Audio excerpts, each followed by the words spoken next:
ઘણા ખરા ફોન મેં એવા જોયા છે કે જેમાં મધરબોર્ડ રિલેટેડ પ્રોબ્લેમ આવે છે. તો મધરબોર્ડ રિલેટેડ પ્રોબ્લેમ આવે એટલે એ હોના કરતાં ઘણા મણ વધી જાય, આપણે દેશી ભાષામાં કહીએ ને તો.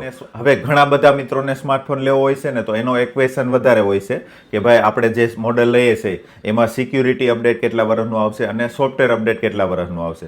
અથવા તો ઘણી બધી કંપની પણ એવી જાહેરાત કરતી હોય છે કે ભાઈ અમારી કંપની 7 વર્ષનું અપડેટ આપશે અથવા તો 7 વર્ષનું સિક્યુરિટી અપડેટ આપશે, એવી જાહેરાત કરતી હોય છે. બધામાં મને એક ક્વેશ્ચન થાય છે કે ભાઈ 7 વર્ષનું સિક્યુરિટી અપડેટની કંપની જાહેરાત કરતી હોય અથવા તો એ મોડેલમાં 7 વર્ષનું સોફ્ટવેર અપડેટ આપશે, પણ 7 વર્ષ એ ફોન હાલી જાય મિત્રો. પહેલાના ફોન હાલી જતા હતા, 5-7 વર્ષ હાલી જતા હતા નોર્મલી. પહેલાના ઘણા બધા ફોન એવા હતા કે મેં જોયેલા છે કે 5-7 વર્ષ વાપરેલા હોય છે.